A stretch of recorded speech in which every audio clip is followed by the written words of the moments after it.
Olá, amigos e amigas, boa tarde. Oi, gente, boa tarde. A prisão de uma quadrilha suspeita de atirar contra comerciante no centro de Vitória. A polícia descobriu que os criminosos eram especializados em roubo de celulares. Continua internada na UTI, menina de 9 anos arremessada de brinquedo em parque de diversão. O vídeo mostra uma peça se soltando pouco antes do acidente. No norte do estado, o alambrado do estádio desabou durante comemoração dos jogadores. A estrutura foi ao chão. Ansiedade, um problema que está afetando geral, tá? O Brasil está no topo da doença. É tanta preocupação que fica difícil desligar. Você vai ver como é importante buscar ajuda. Ele vendia bombons para pagar a faculdade. O TN1 acompanhou a batalha do Felipe de perto. 7 anos depois, olha o sonho realizado. Felipe agora é professor, amado pelos alunos e feliz da vida. Fique com a gente. Essa história é linda, agora no TN1.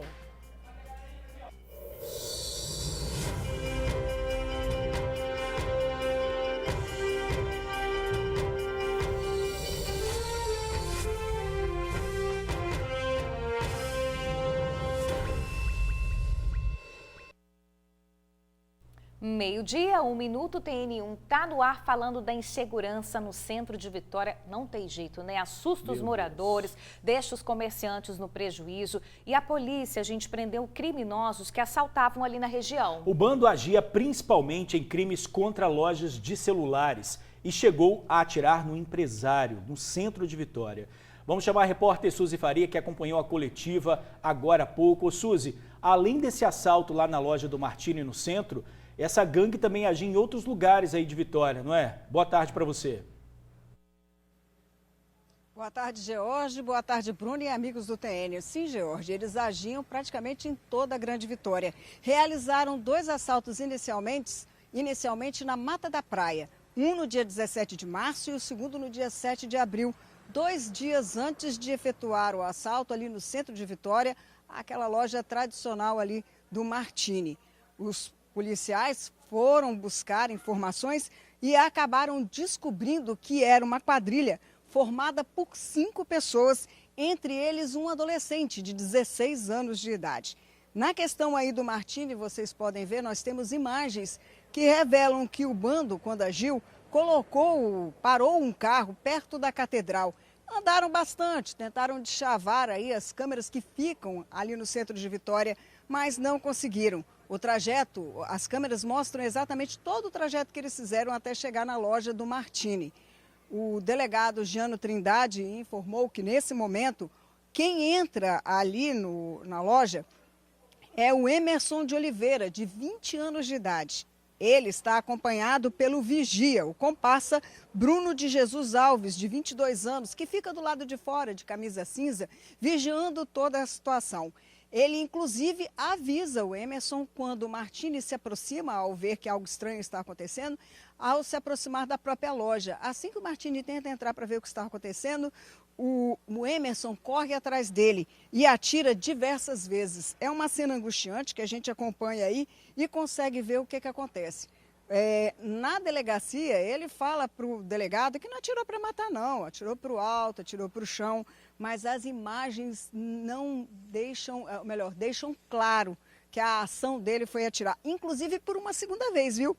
Quando o Martini tenta ver o que está se passando, ele manda o Martini entrar, o Martini se recusa, sai, aí ele volta para dentro da loja, pega o que quer, são 16 celulares que ele levou dali, pegam os celulares e sai. Naquilo que ele sai, ele continua. Ele novamente dispara contra o Martini, sai tranquilamente dali em companhia do Bruno e eles vão até a catedral, pegam o carro e desaparecem, fogem. O motorista desse veículo foi pego no cerco eletrônico no mesmo dia à noite. É o Marlon Luiz Vasconcelos de Oliveira, de 24 anos de idade. Ele foi preso no mesmo dia. Já o Bruno foi preso no dia 2 de junho e o Emerson no dia seguinte, na madrugada do dia 3. Inclusive, o delegado, que fez uma coletiva agora há pouco, falou aí sobre essa prisão e como conseguiu saber com certeza que era o Emerson que participou do assalto e que praticou aí esse atentado contra o Martini, essa tentativa de latrocínio. Vamos ouvir o delegado.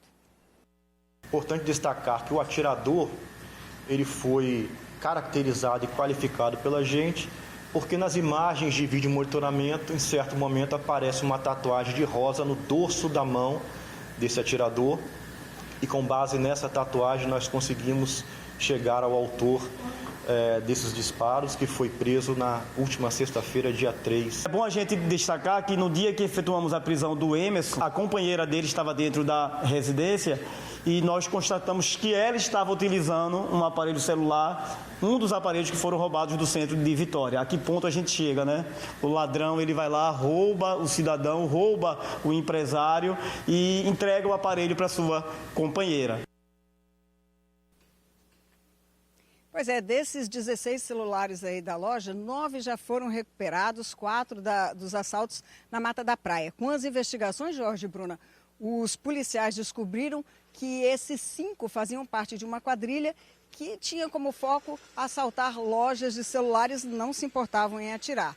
2 ainda estão foragidos. Um deles, um adolescente de 16 anos, que é o irmão do Emerson aí, do Everson, o Emerson, e que praticavam esses assaltos aí pela Grande Vitória.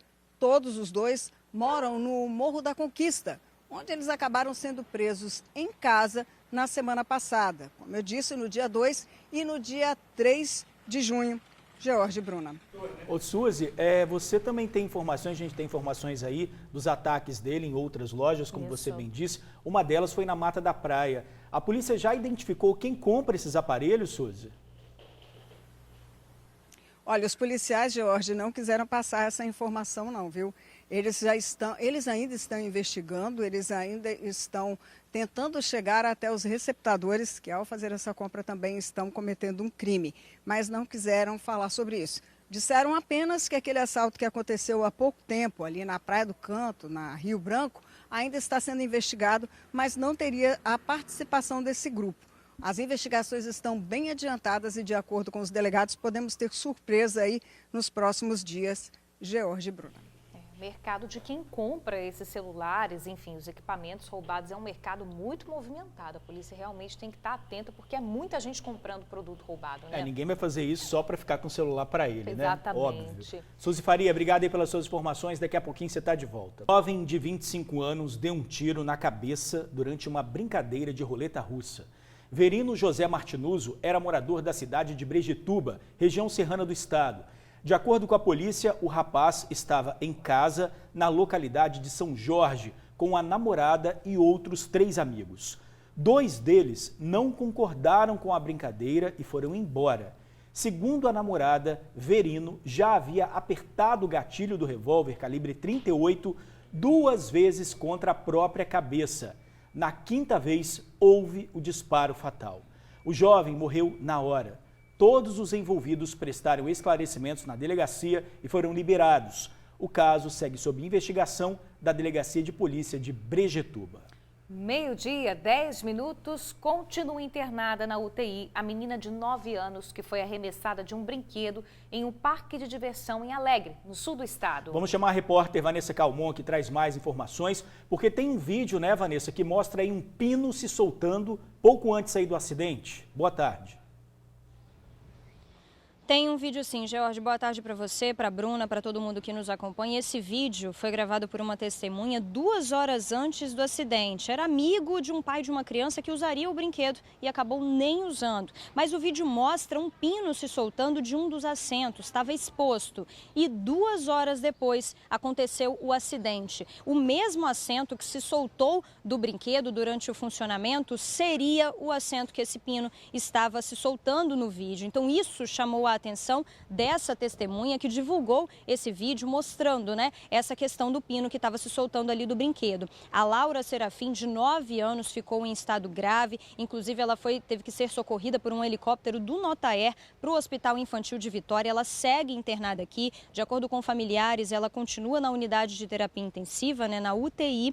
Ela está estável, porém ela tem um coágulo na cabeça e também teve uma fratura no globo ocular. Já a outra menina, menina, outra criança que estava do lado dela e também acabou sendo arremessada, está bem e se recupera em casa. Esse parque, que funcionava em Alegre, no sul do estado, é um parque privado que tinha, inclusive, de fato, autorização para o funcionamento. A prefeitura do município se manifestou, se solidarizou com as famílias, inclusive o prefeito esteve no hospital infantil aqui de Vitória visitando a Laura, conversando também com familiares dela. A prefeitura disse que de fato esse parque tinha um alvará de funcionamento, mas que uma situação teria acontecido um pouco antes dele conseguir esse alvará. Os bombeiros civis teriam identificado alguns problemas e dito que o parque não poderia funcionar, mas depois os bombeiros militares deram o alvará de funcionamento. A Polícia Civil está investigando esse caso também. O dono, inclusive, desse parque foi ouvido e em seguida foi liberado. O dono do parque disse que trabalha com esse parque há 7 anos, que nunca tinha tido nenhum problema e que naquele final de semana cerca de 500 pessoas tinham usado o brinquedo. Agora, além disso, gente, também o proprietário declarou que está em contato com as 2 vítimas. O Corpo de Bombeiros Militar disse que, de fato, liberou, deu alvará de funcionamento para o parque e falou que não é responsável pela fiscalização física dos equipamentos. Bom, agora só a Polícia Civil mesmo, né? A perícia já foi feita lá no local, o brinquedo foi isolado, os demais brinquedos, inclusive, estão sendo desmontados, né? O parque parou de funcionar e agora vai caber, de fato, a Polícia Civil para saber de quem é a responsabilidade, quem vai ser responsabilizado por isso. George, Bruna. Ô, Vanessa, se o Corpo de Bombeiros diz, né, que liberou, mas que não é responsável por fiscalizar os aparelhos, os brinquedos, de quem seria então essa fiscalização? Exatamente, esse é o questionamento que fica, né, George? Porque de acordo com a própria prefeitura, que confirmou que o parque tinha liberação, mas que tinha acontecido uma situação antes dessa liberação, né? Que os bombeiros civis teriam constatado problemas no parque e que não teriam liberado o funcionamento do parque, mas depois os bombeiros militares teriam liberado. Então, de fato, fica um questionamento de quem é a responsabilidade pela fiscalização dos brinquedos, para saber se os brinquedos podem funcionar. Porque se uma testemunha chegou a gravar um vídeo mostrando que um pino do brinquedo estava se soltando, alguém tinha que ter visto isso antes, né, George? Com certeza, depois que acontece o problema, todo mundo corre, né? Exatamente. Agora vamos ficar torcendo aí pela recuperação dessa criança de 9 anos, teve traumatismo craniano, está internada no Hospital Infantil de Vitória. Vanessa, qualquer novidade aí sobre o estado de saúde dessa menina, você aciona a gente por gentileza, tá? Obrigada, minha amiga, bom trabalho para você. Gente, em Colatina, um baita susto na partida de futebol. Durante a comemoração dos jogadores, o alambrado foi ao chão. A partida era pela semifinal da Taça Futebol de Campo. A disputa foi para os pênaltis e o time Real Madrid acabou errando a cobrança e dando a vitória para a Máquina do Mal. Os jogadores subiram no alambrado para comemorar e olha aí, a estrutura acabou cedendo. Alguns atletas acabaram caindo, mas apesar desse susto aí que a gente vê nas imagens, ninguém ficou ferido. Depois do acidente, um paliativo foi feito no local até que a Secretaria de Obras do município faça o reparo ali na estrutura. Alambrado não é para ficar subindo também, exatamente, né? Fica aí o alerta. O alerta. Vamos ver agora o desespero de moradores do bairro Itanguá, em Cariacica. O fim de semana foi marcado por tiroteio entre gangues rivais. E olha só que absurdo, gente. Um dos acusados detido no domingo foi preso pela segunda vez ontem, segunda-feira, ou seja, menos de 24 horas depois da primeira detenção. Foi uma longa noite para os moradores desta região do bairro Itanguá, em Cariacica. E olha aí por quê.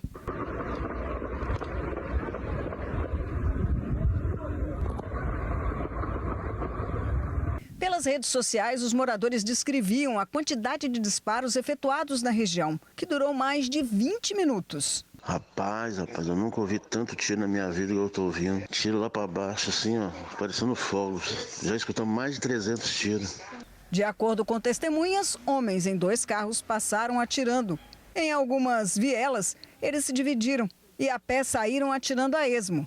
Nessa rua, a janela e o portão da mesma casa foram atingidos. Nesse muro, as marcas das perfurações foram tampadas. E olha a quantidade. De acordo com os moradores, tiros também foram disparados no alto das torres, já no bairro vizinho de Oriente. Assim que a Polícia Militar foi acionada, realizou diversas operações naquela região onde o tiroteio aconteceu. e em cerca de 24 horas realizou 7 prisões e diversas apreensões. Foram 6 armas apreendidas, além de muita droga. Agora, o que causou surpresa mesmo aos policiais foi saber que um dos detidos não chegou sequer a esquentar o banco da delegacia. Detido na noite de domingo, já estava na rua e foi preso de novo na noite de segunda. Um deles foi detido na noite de domingo, em posse portando uma arma de fogo, né? Uma pistola calibre 380, e na noite de ontem novamente foi detido portando uma arma de fogo e também em posse do entorpecente. A mesma pessoa?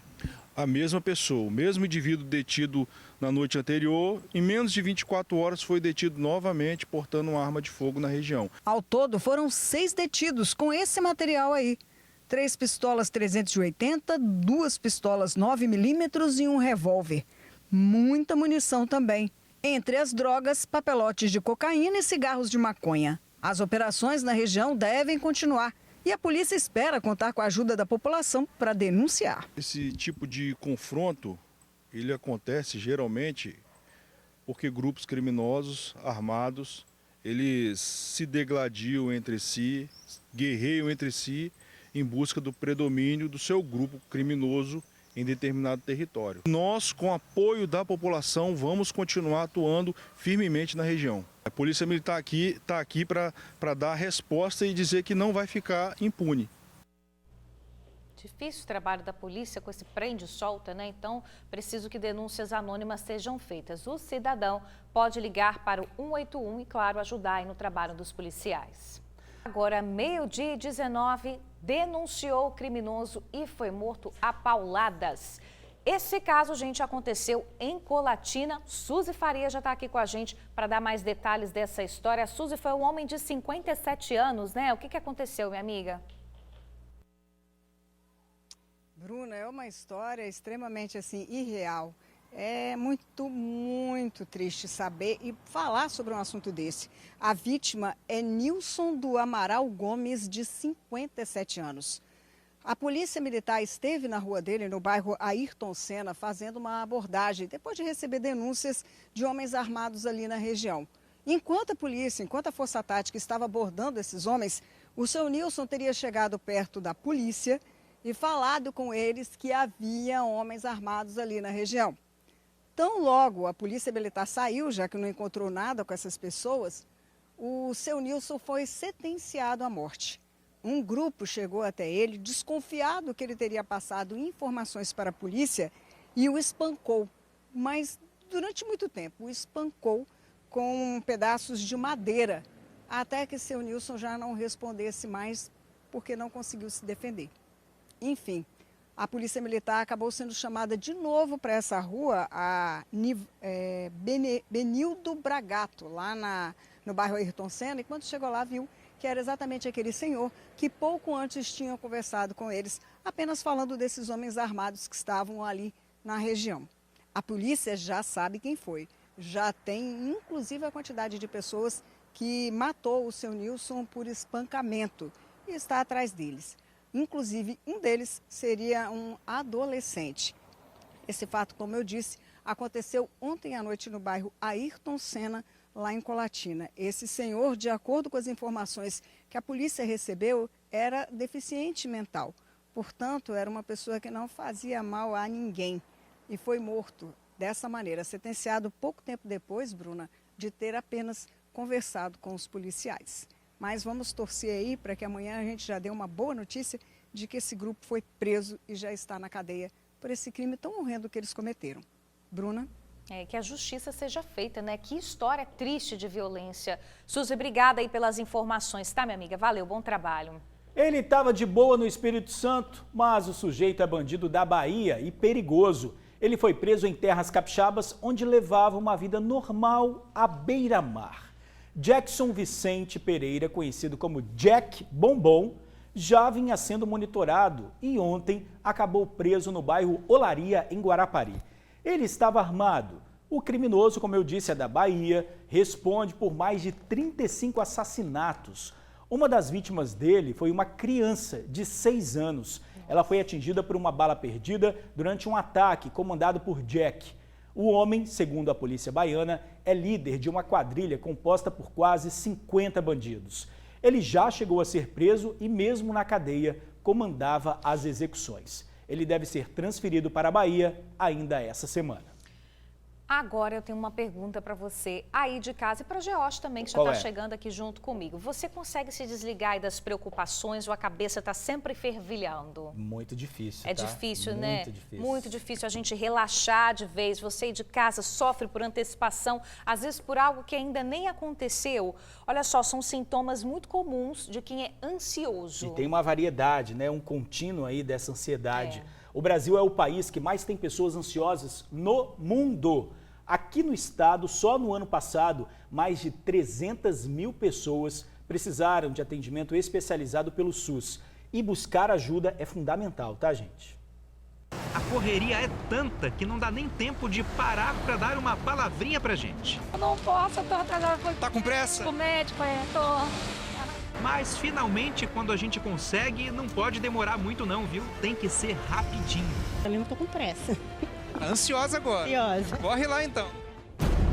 Eu fico muito preocupada em relação a meus filhos, eu sou muito ansiosa. É, não tem como mesmo. A ansiedade tá geral.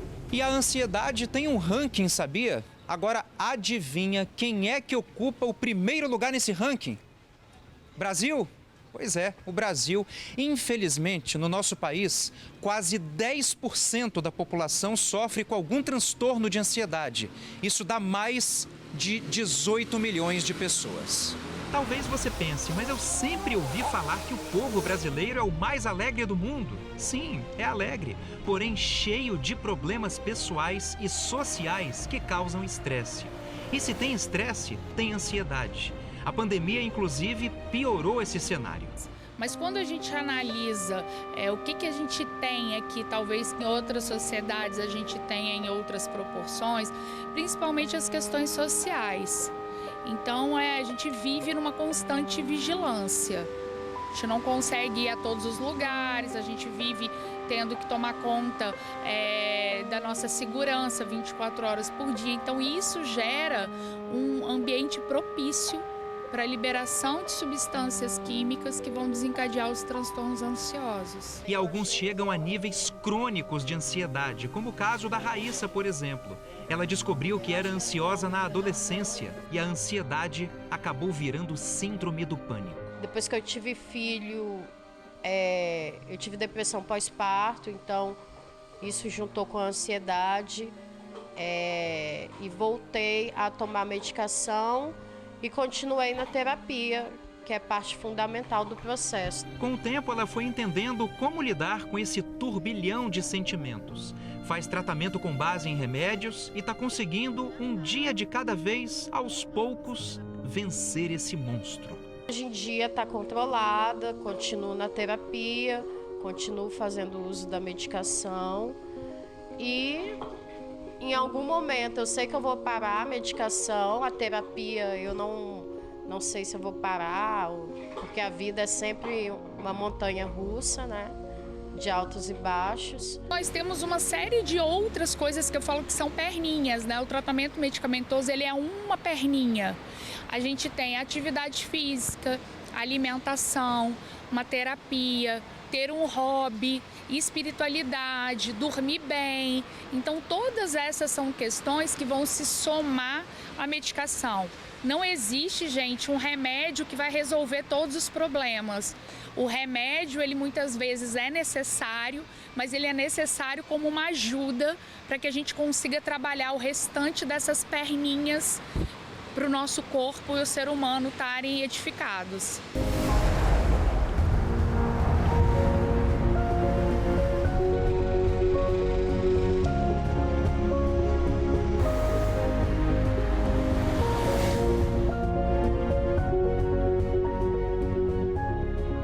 E não é frescura, tá, gente? Isso aí. Muita gente fica falando, né, reclamando que o outro tá assim, tá assado. Tem que saber quando a pessoa precisa de um apoio realmente emocional. Isso, e de ajuda também profissional, né? É muito difícil as pessoas procurarem, mas não precisa ter vergonha, não. Nem pode ter vergonha. Procure ajuda profissional, inclusive serviço que é oferecido pelo SUS, né? Pois é, uma pessoa que precisa de atendimento em saúde mental deve primeiro buscar acolhimento na rede de atenção básica mais perto aí da sua casa, nos postinhos, tá? Em caso de surto psiquiátrico, é preciso acionar o SAMU pelo 192.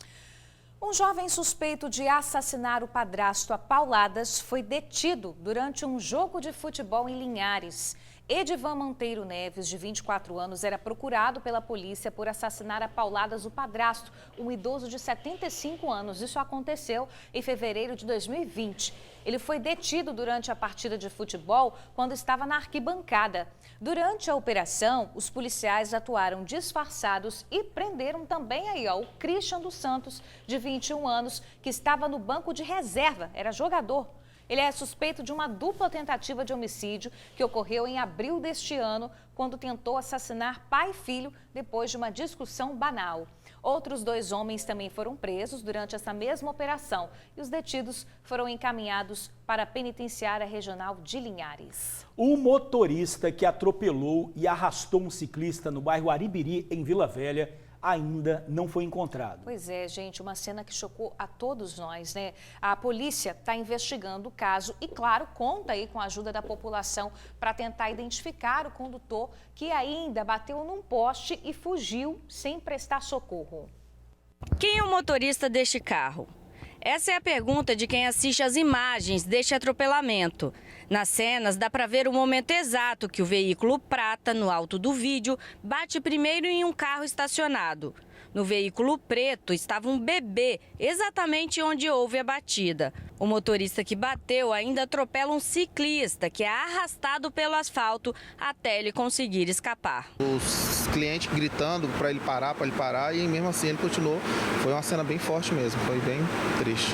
Funcionários e clientes de um supermercado foram os primeiros a ajudar a vítima. Uma equipe do SAMU foi acionada e prestou os primeiros socorros no local do acidente. A vítima estava acordada quando foi imobilizada e levada para um hospital de Vila Velha. O ciclista é Sidney Antônio Miguel, de 44 anos. Ele não teve ferimentos graves. O acidente foi na Avenida Jerônimo Monteiro, em Aribiri, Vila Velha, em pleno domingo de manhã.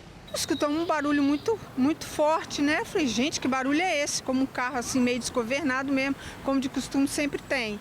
Quando eu olhei, já veio com o para-choque da frente, já caído.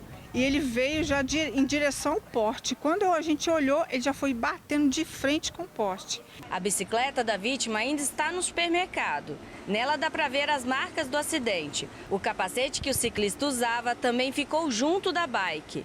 Na rua onde aconteceu o atropelamento, a disputa de espaço entre motoristas e ciclistas é acirrada. É bem complicado, tanto para ciclista como para pedestre.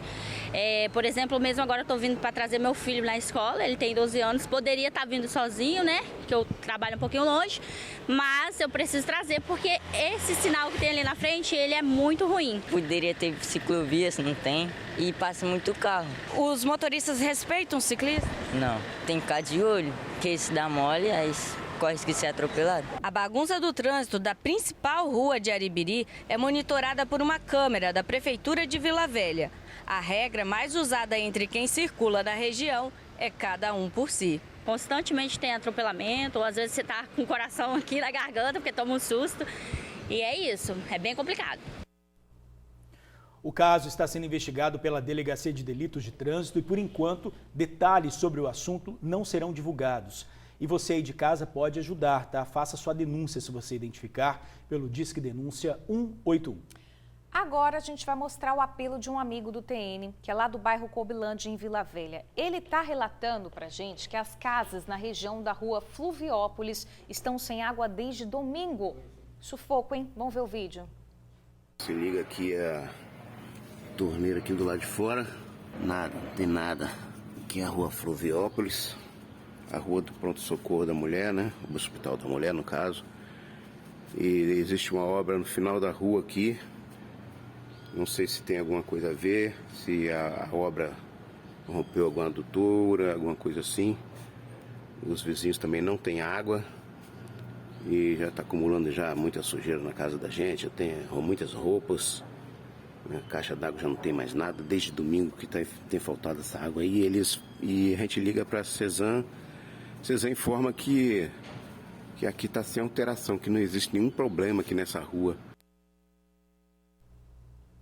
Desde domingo sem água, né? Claro, a gente procurou também a Cesan, que respondeu o seguinte, que a obra de macrodrenagem causa alguns danos às redes de distribuição de água. A companhia atua em parceria com a prefeitura para fazer os reparos e evitar a falta d'água, mas os imóveis que não têm reservatório suficiente para atender os residentes podem ficar sem água, como a gente está vendo, que é o caso dos moradores aí, né? Nesse caso, a orientação é que o morador deve acionar a Cesan pelo telefone 115. E a seguir, operação contra o tráfico internacional de drogas. O líder do bando mora na Espanha e estaria enviando drogas para o Espírito Santo. Quarta dose da vacina contra a Covid liberada para quem tem mais de 50 anos. Sabe aquela fase ruim da vida? A Mônica superou com garra. O TN1 vai te mostrar a confeitaria da empreendedora do dia. E para quem está pensando em comprar ou trocar o smartphone, atenção, tá? Não pode perder as dicas do nosso especialista em segurança digital. Não sai daí não, que a gente volta rapidinho. 12h34, o TN1 está de volta. A Polícia Federal fez uma operação para desarticular uma quadrilha que atua no tráfico internacional de drogas.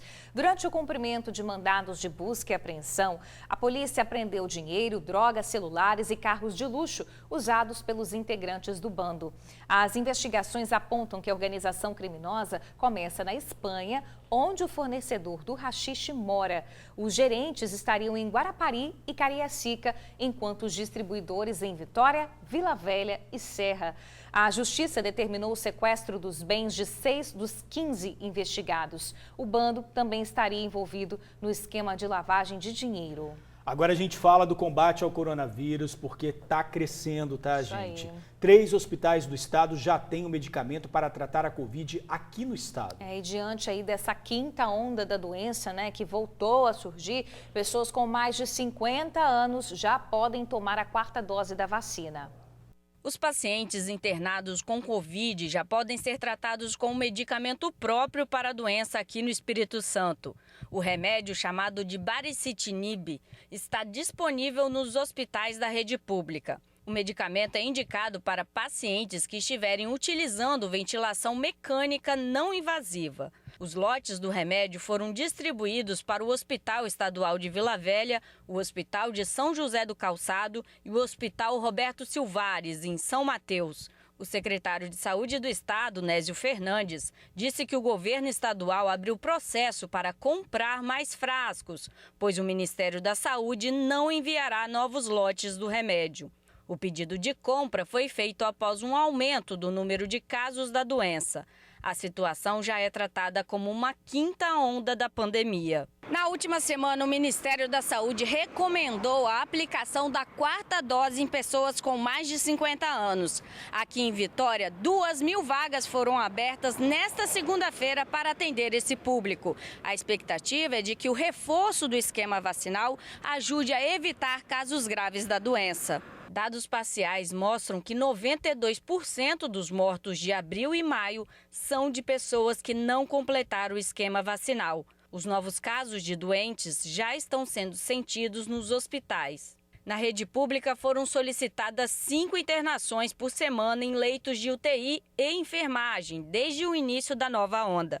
A projeção é de que esse aumento continue por todo o mês de junho, mas que inicie uma queda em julho. Pois é, no estado a expectativa é que mais de 570 mil capixabas recebam a 2ª dose de reforço.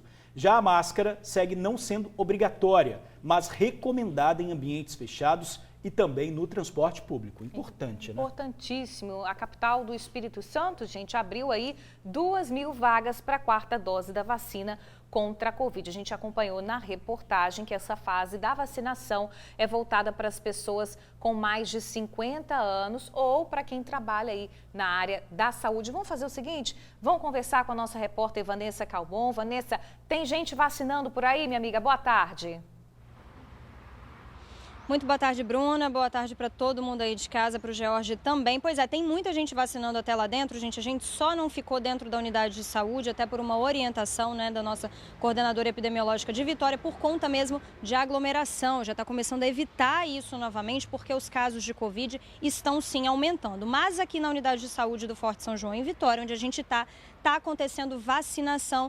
Tatiane Comeri vai falar um pouquinho melhor sobre isso. Tatiane, boa tarde para você. Já explica para a gente, então, quem são essas pessoas que estão tomando essa 4ª dose. Já foram abertas 2.000 vagas. Tem previsão de abrir mais? Boa tarde mais uma vez. Boa tarde. Então, nós estamos vacinando aí desde janeiro de 2020, né? 21. E continuamos. Essa é uma continuação da campanha, na verdade, do fortalecimento da vacinação contra a Covid. Nós estamos na fase agora de descer um pouquinho a faixa etária, que veio para 50 anos. Nós já estávamos vacinando, fazendo o reforço da 4ª dose, né, para os idosos. E agora, a partir de hoje, nós também iniciamos na faixa etária a partir de 50 anos e também todos os trabalhadores de saúde a partir dos 18 anos. Então, nós aproveitamos para dizer que, inclusive, nós temos cerca de 100.000 pessoas de 18 a 59 anos que não retornaram para fazer a 3ª dose. Então, essa também é uma oportunidade para aqueles que ainda não vieram completar o seu esquema, esse público adulto que também possa estar se agendando para fazer. Nós abrimos as vagas ontem. Foram todas esgotadas, que vão ser realizadas até sexta-feira, mas amanhã, às 14 horas, nós vamos estar colocando mais vagas disponíveis no agendamento para vacinação neste sábado. E assim vamos continuar vacinando contra a Covid. Bom, mas é importante também, né, coordenadora, a questão dessas outras faixas etárias. Também tem doses para pessoas de 18 a 59 e também para as crianças ainda? Sim, nós temos ainda uma cobertura com a primeira dose da vacina Covid para as crianças de 5 a 11 anos, em que está menos de 70%. Então, nós ainda temos as crianças, que também é um grupo vulnerável, suscetível, que já está nas escolas, agora muito também sem uso de máscara para toda a população. Então, a Covid está se confirmando também como uma doença sazonal, igual nós já temos outros vírus, né, como a influenza, outras doenças respiratórias, que neste período elas aumentam. Então, não está sendo diferente. Nós estamos com aumento do número de casos, então provavelmente sempre vamos manter reforços da vacinação, porque sabidamente sabemos que com o passar do tempo, as pesquisas já estão nos demonstrando que a nossa cobertura, a nossa proteção contra a doença vai caindo. Então é preciso fazer uma nova dose para que a gente possa manter altas coberturas vacinais, a população toda protegida, para que a gente não possa ter casos de internação e óbito, que esse é o principal objetivo da vacina, de qualquer vacina, né? As doenças, elas não somem de repente, elas permanecem. O que nós precisamos é estar imunizados, protegidos, para que os casos graves e óbitos não continuem acontecendo. Tatiane, é notório também esse aumento da procura das unidades de saúde em Vitória e casos de Covid confirmados? Neste período já é esperado um aumento das doenças respiratórias. E aí, como são vários vírus e inclui-se também a Covid, tem-se um aumento na procura dentro do esperado. Mas além da influenza e de outros vírus respiratórios, temos também a Covid. Então isso gera um aumento sim na procura, os testes aumentam a sua positividade e manter a população vacinada, protegida. Lembrando que não está mais sendo obrigatório o uso de máscara, mas é extremamente recomendado que em ambientes fechados, quem parou de adotar, né, que volte a adotar o uso de máscara para que a gente possa diminuir a circulação do vírus e evitar contaminar os outros, né? Nós sabemos que os idosos ainda é um grupo mais suscetível, pessoas com doenças, né, que fazem uma imunossupressão no seu sistema de saúde. Então, é importante a gente também retomar a questão do uso de máscara nesse período. Certo, então, Tatiane Comério, dando todas as explicações e o serviço também de vacinação em Vitória. Antes de entregar para o estúdio, então, gente, você aí, morador de Vitória, que tem mais de 50 anos ou então trabalhador da saúde, amanhã o município de Vitória está abrindo mais vagas para tomar a 4ª dose. Entra lá no Vitória Online. Se vacine, gente, é muito importante a gente se vacinar nesse momento, a gente tem que ter uma cobertura vacinal grande para a gente poder continuar enfrentando esse vírus e não voltar aí, tem uma 5ª onda, né, mas não voltar a gente ter aquele número de casos exorbitante, número de internações e, consequentemente, número de mortes. Jorge, Bruna? Isso aí, temos que nos prevenir e a vacina já está aí, não pode falar que está sem vacina. Vacina no braço, né? Obrigada, Vanessa, pelas informações, agradeço também a nossa entrevistada. Valeu, Vanessa. Ô, gente, quem gosta de reencontros? Eu gosto. Depende do reencontro, é bom. Na verdade, a maioria é bom, né? Eu ia falar isso. Mas esse que você vai ver agora, coloca aí, Leandro, por favor, a imagem. Olha só, gente, essa imagem. Tá, olha, o que será que é isso, hein? O que será, Bruna? Parece o quê, né? Sei, eu acho que é um bombom. Bala, bombom, não sei. Tem a caixa também, dá pra botar a caixa? Tem um recadinho na caixa. A caixinha foi mandada pra gente com todo o coração. E a gente vai contar agora, gente, porque esse reencontro é uma história de superação, né, Bruna? Vamos explicar para quem está em casa, né? Que legal, gente. Há 7 anos a gente entrevistou um rapaz que sonhava em cursar a faculdade de pedagogia e ele queria virar professor. Para isso, o que ele fazia? Ele vendia esses bombons nos ônibus. É bombom tudo isso? É bombom, Opa! gente. Quem contou essa história pra gente na época, né, há 7 anos, foi o Felipe Chicarino, nosso repórter. E agora a gente vai saber o final dessa história, que atrás já tem um spoiler, né? Opa! Então, vamos acompanhar na reportagem. Atenção, muita atenção, que a aula vai começar agora. Então, galerinha, na nossa aula de hoje nós iremos aprender a respeito do movimento de rotação. Rotação é aquele movimento, ó, anti-horário, é isso mesmo, ó, é o movimento que a Terra faz em torno dela mesmo. Perfeito, em torno do seu eixo. Olha lá, ó. Esse é o tio Felipe, que ensina, canta e diverte a turma. Não tem como não gostar. Gosto muito. Por quê? Porque ele é um professor que ensina cordel pra gente, dá cordel pra gente. E aula de ciências também, né? Vocês aprendem cantando aqui, né? Todo mundo junto. Sim. O que eu mais gosto dele é porque ele é muito extrovertido, ele brinca muito com a gente. Eu gosto muito que ele dá teatro pra gente. Dá teatro e desenho também, né? Aham. E na aula tem poesia com música também, viu? Vai lá, meu amigo José, solta a voz. Vou brincar com as palavras, um pedaço de papel, lápis, bote na mão, vou criar meu cordel. Ó, palmas pra turma! Felipe é professor desde 2019. Esse amor todo dos alunos é o reconhecimento pelo cara que ele é. Nosso amigo trabalha na escola Ismênio de Almeida Vidigal, no bairro Planalto Serrano, na Serra. E para contar como ele chegou até aqui, a gente precisa voltar mais de 7 anos atrás e mostrar essa reportagem aí, ó. Felipe vende bombons no ônibus do Transcol em toda a região metropolitana. Dentro do coletivo, Felipe se transforma. Olha que delícia, galera. A minha trufa, além de gostosa, além de saudável, ela é muito barata, galera. Pra que vender bombom caro? O meu bombom é R$1 só, galera. Viu aí? Na época, Felipe vendia bombom dentro dos ônibus para completar o valor para a faculdade. O sonho dele era ser professor. E hoje ele está aqui, conquistou a profissão, o carinho dos alunos e o respeito dos colegas. É só aprendizado. A gente aprende muito com ele, porque ele é um exemplo de superação.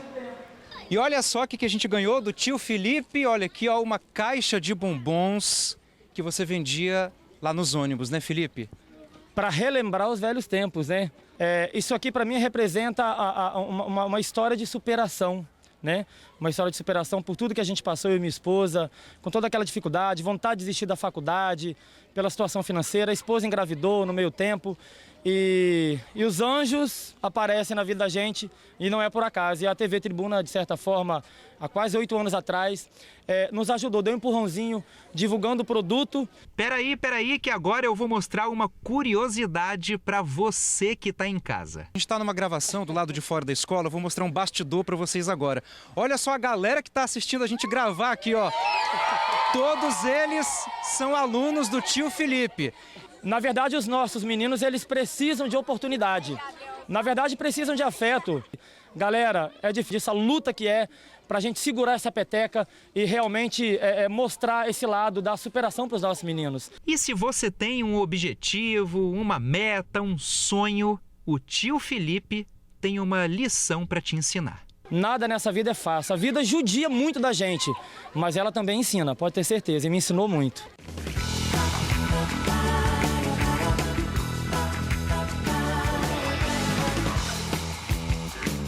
Olha que delícia, galera.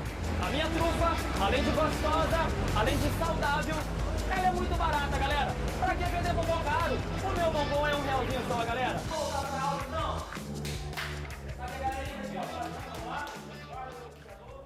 Continua usando muito a voz, né, para trabalhar. Que delícia ver essa legal, reportagem, né? 8 anos Quase atrás. 8 anos atrás. E a Caixa chegou aqui pra gente com um recadinho, ó. Muito Obrigado, fofo. TV Tribuna, pela parceria e grande apoio com a assinatura do Felipe Dias aqui. E olha, essa caixa veio recheada de trufa, gente. Deixa eu abrir Jorge uma já trufa abraçou aqui. aqui as trufas, Não, vocês vou levar. repararam? Tá todo mundo aqui, ó, urubuzada, todo mundo querendo pegar. Olha, que Mas, maravilha. ó, posso experimentar? Claro, fica à vontade. Felipe ficou com medo de fazer a trufa pra gente. Ele falou, será que eu ainda sei fazer? Recheio Será que de eu... chocolate. Olha como é que tá bonito, gente, o Muito recheio. bom. Mas acho que ele não perdeu o jeito, não, né? Professor mandando muito bem nas trufas também, né? Podia continuar, tá de Verdade, parabéns. tá de parabéns. Trabalho árduo dos dois lados, né? É isso aí, gente. É uma história que inspira todos nós a nunca desistir aí dos nossos sonhos, mesmo com as dificuldades aí, como a gente viu o professor Felipe falando. Muito Parabéns. bom. Sucesso pra você, Felipe. Já vou pegar daqui a pouquinho a sua caixa e vou colocar ali, mas vamos botar aqui para 2, porque Eduardo Pinheiro já está aqui. Eduardo, por favor, né? Leva aí para sua esposa, o dia dos namorados. Vou pode pegar agradecer, 2. né? Levar 2. Já, Só 2, dia dos tá? namorados Tá já não bom. vai passar em branco, né? Olha, Não vai passar dar só em a trufa branco. não, tá? A trufa é só uma lembrancinha, Ô, né? gente, é verdade. O Eduardo está aqui, gente, porque ele vai falar sobre dúvidas, tá? Muita gente fica na dúvida de saber qual smartphone comprar. Tirando a questão da grana, que aí tem um limite também de bolso para comprar o telefone, é preciso ficar atento a alguns detalhes também. Pois é, né, Eduardo? Entre eles aí, gente, presta atenção, memória, câmera, processador. Para que você usa o celular, né? Porque, na verdade, acabou virando um computador na nossa mão, né? Às vezes tem muito mais funções do que a gente realmente precisa. Então, Eduardo, quero trocar meu celular. O que eu tenho que observar para fazer uma troca segura, bacana, né? Então, é importante saber isso, porque em média a vida útil de um aparelho é de 2 anos. Então, de 2 anos nós precisamos fazer essa escolha. E na hora de comprar um celular novo, é preciso observar algumas características que a gente destacou aqui, né, para todos vocês. A primeira característica que a gente vai ver na primeira tela é o tamanho da tela. Aí depende do gosto do usuário. Ele pode escolher uma tela menor, né, de 5,4 polegadas, ou uma tela um pouco maior, de 6,1 até 6,7 polegadas. Aí depende do conforto do usuário. Próxima característica importante que deve ser observada, que vem na próxima tela, é em relação ao processador. O processador é o cérebro do smartphone. Ali está relacionado com a performance, né, com a velocidade de processamento do aparelho. Então, sempre observar ali pelo menos uma velocidade acima de 2 GHz, para você ser bem atendido aí no quesito performance. Próximo aspecto que a gente vai observar, próxima tela aí, a memória principal, a famosa memória RAM. A memória RAM é onde os programas são executados para ir para... sempre que o programa é carregado, ele é executado na memória RAM para ir para o processador. Então, quanto mais memória RAM, mais performance você vai ter também. O ideal aí é acima de 4 GB, ok? Fica essa dica. Próximo aspecto é a memória interna. Aí sim, onde ficam guardados, armazenados todos os seus arquivos, fotos, vídeos, arquivos de trabalho, arquivos pessoais.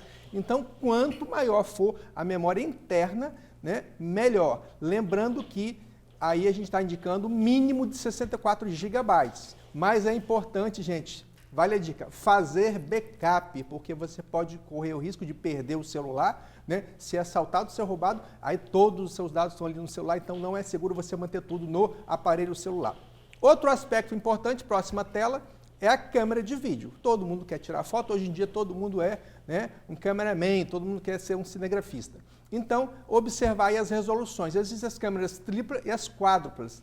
Tem que ter no mínimo aí 12 megapixels de menor resolução e 108 a de maior resolução. E observar também o zoom. Tem o zoom óptico, né, no mínimo 3x, 3 vezes, e a digital tem que ser no mínimo de 30 para cima. Tem que ficar bem na foto, né? Ficar bem na foto, literalmente. Né?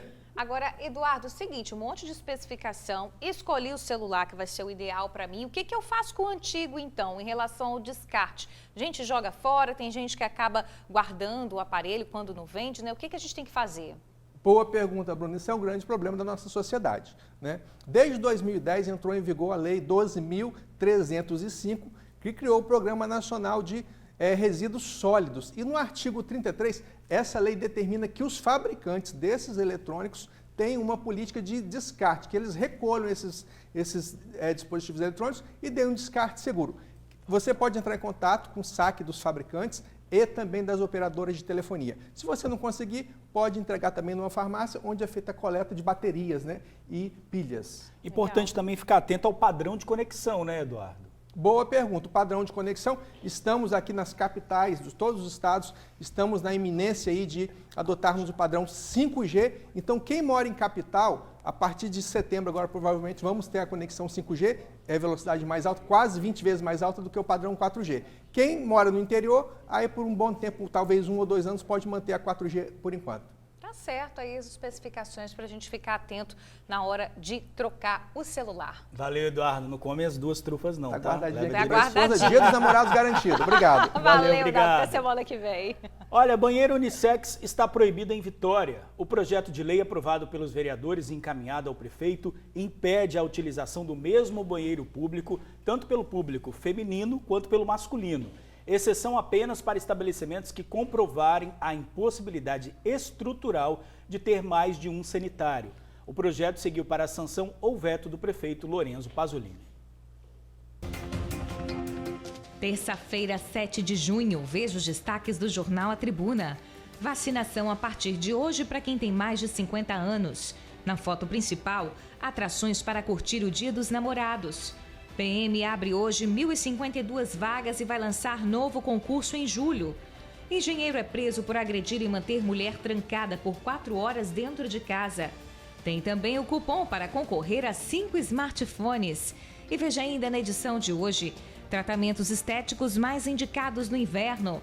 Em esportes, fogão leva virada e fica fora do G4. E banheiro unissex proibido em Vitória.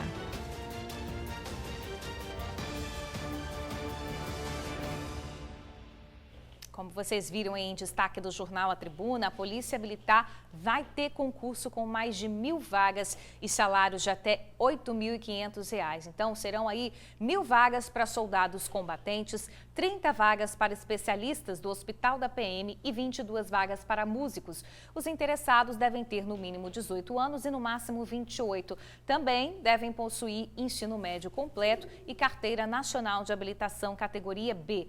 As inscrições começam hoje no site, anota aí, institutoaocp.org.br e vão até o dia 7 de julho. Boa sorte!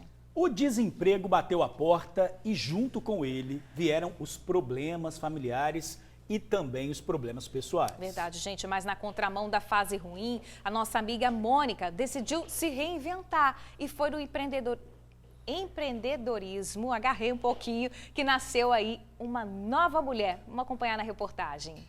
Empreendedores no TN. Mais que uma escolha financeira, Sicoob. Bora preparar? Vamos lá então. Touca, avental e mão na massa. Literalmente. Um trabalho artístico, primoroso, feito com maestria. Mônica mexe com doces há pouco mais de um ano, mas antes de chegar até aqui, ela trabalhou numa rede de supermercados por 5 meses. Daí, foi demitida. Por causa disso, enfrentou uma maré de dificuldades. Foram alguns perrengues que fizeram com que ela repensasse a vida. Aí, um belo dia, navegando nas redes sociais, vi um anúncio de um curso que ensinava a fazer copo da felicidade. Você sabe, né? Aquele copo cheio de coisa boa. Com isso, ela pensou, por que não? Até então eu não tinha rede social, o Instagram, né? E aí, quando eu comecei a pensar em empreender, eu vi nos vídeos do YouTube falando, né? O primeiro passo é ter uma rede social e tudo mais, e eu comecei a usar o Instagram. E ela teve uma fonte de inspiração, a Milena, que dá cursos online. A Mônica não pensou duas vezes e mergulhou no curso. Eu comprei o e-book dela, né? E aí, a partir daí, eu comecei a fazer red velvet, bolo de chocolate, todo tipo de bolo eu queria fazer. Comecei a testar receitas e virou isso aqui. É bolo, é doce, de tudo um pouco. Por falar em inspiração, olha a Milena aí, ó. Ela gravou um vídeo pra gente. E não é que a história das duas é bem parecida mesmo? Depois de entregar muitos currículos e não ter nenhum retorno, eu já estava desistindo, já estava perdendo as esperanças. Foi aí que eu decidi empreender na área da confeitaria e eu me encontrei ali. Eu comecei fazendo bolos de pote, depois eu fui expandindo para outros produtos. A internet sempre foi minha aliada, eu usava todas as ferramentas possíveis para divulgar o meu produto. Ela oferece vários cursos e um deles ajudou a nossa amiga Mônica. Além de vender os meus produtos, eu também ensino pessoas de vários estados do Brasil e fora do Brasil também. E isso é o que a internet faz, a gente consegue alcançar pessoas de todo canto e ajudar essas pessoas a conquistarem a liberdade financeira delas também. Além do lado financeiro, empreender na confeitaria ajudou Mônica numa situação muito pessoal que a gente vai dividir um pouquinho com você agora. Olha só que maravilha que a Mônica faz aqui. Olha o que ela apronta, né? Bolo, brigadeiro, tem de tudo aqui. Tudo que é doce é bom, né, Mônica? Mas só que até ela chegar nesse resultado aqui, gente, ela passou por algumas situações difíceis, como eu falei agora há pouco, né? Perda de emprego e outros desafios que vieram depois na família dela. Ela ficou triste, depressiva, né? E você encontrou no empreendedorismo uma forma de se livrar da ansiedade, né? Conta pra gente. Com certeza. Eu digo que o amargo da vida me trouxe, né, os doces Monju. Em meio a uma situação difícil que eu passei com a minha família, eu comecei, né, a fazer e tornou-se como se for... Tornou não, é uma terapia para mim, né? A cada bolo que eu pego para fazer, né, eu me entrego totalmente, me sinto realizada com isso, né? Que legal, né? Então guarda essa frase aí, ó. O amargo da vida trouxe os doces para ela. E pra gente também, viu? Porque olha só o que a gente ganhou. Dia 7, né, desse mês, comemora o Dia da Liberdade de Imprensa.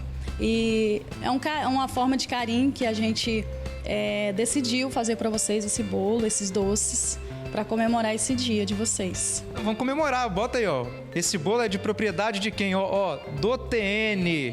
Dia 7 de junho, Dia Nacional da Liberdade de Imprensa. Quem é que não gosta de ser livre, né? Ser livre e voar.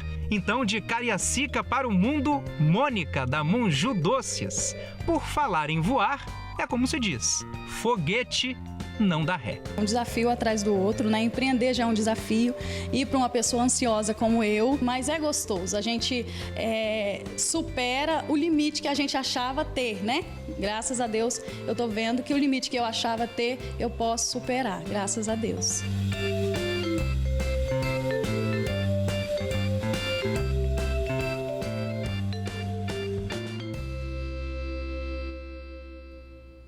E olha aqui o que a gente não está é bobo fazendo, não, ó. Delícia, gente. Vocês não têm noção. Televisão tinha que ter sabor, pra vocês terem noção do que tá esse bolo. Muito bom, tem até café. Agora, Muito coloca bom. aqui no bolo. Como que a gente está comendo esse bolo? Abre aí, fazendo um favor. Ó, o bolo tá inteirinho, só que não. Olha aí. A Aqui, gente ó. não é bobo nem nada. A gente já partiu o bolo Ó. aqui enquanto a matéria estava rolando. Quanto a gente... recheio, né, Bruna? Delicioso. Olha que recheio bacana. São 3 recheios. Mas tá aí, ó. Resultado da nossa amiga que resolveu empreender. Deu muito certo. A gente maravilhoso. aqui vai ficar na torcida por ela. E se você quiser conhecer também os doces da nossa amiga, eu tô aqui, ó, falando e comendo. Tá uma maravilha. @Monju Doces. @Monju Doces. Pode Sucesso. pedir igual a esse, tá, gente? Vai ser sucesso Perfeito. na certa. Sucesso total. Vamos chamar a passagem do bloco Bora. comendo, então? Vamos fazer o seguinte aqui na 2, ó. Seleção de futebol sub-20 faz o primeiro treino aqui no estado. E o primeiro jogo é amanhã contra o Paraguai. Você vai ver já já. Agora o flagrante do atropelamento de um idoso em Anchieta, no sul do estado. A imagem, o ciclista atravessa a rua sem perceber a aproximação do ônibus, que não teve como evitar a batida. seu Jadenilson Silva, de 70 anos, morreu no local. Esse grave acidente foi registrado na Rodovia do Sol, em Anchieta. O motorista do coletivo prestou depoimento na delegacia e foi liberado. Testemunhas disseram que o idoso teria problemas de audição.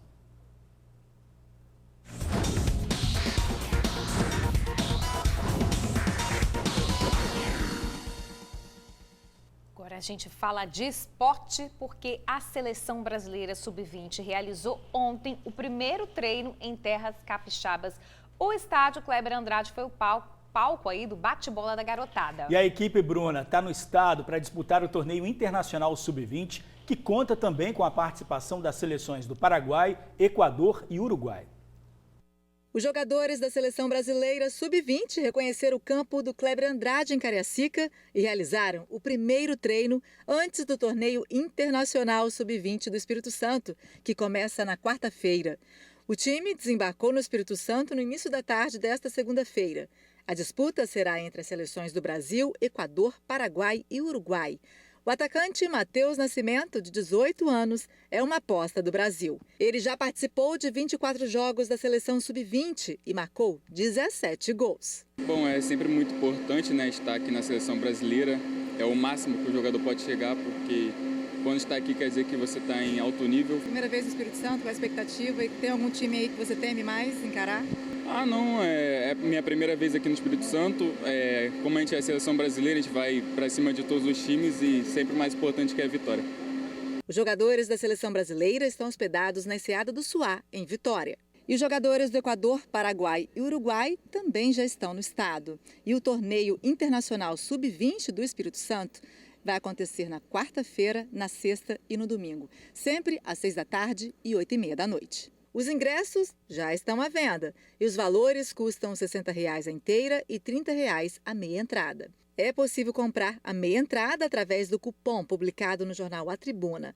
É só apresentá-lo na hora da compra. A competição vai preparar os jogadores do Brasil para o treino sul-americano, que vai acontecer no início de 2023. Esse torneio é muito importante para a gente, para dar seguimento no trabalho e chegar firme no sul-americano. E passo também para convidar aos torcedores do Espírito Santo e acompanhar a gente, torcer bastante.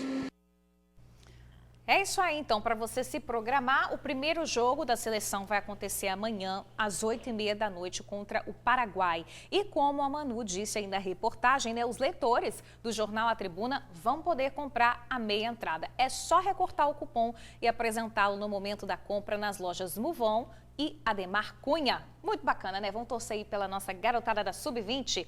1h09, hora de encerrar o TN1. Um beijo enorme para vocês e até amanhã. Valeu, gente. Obrigado pela audiência. Até amanhã, meio-dia. Esquece não, hein?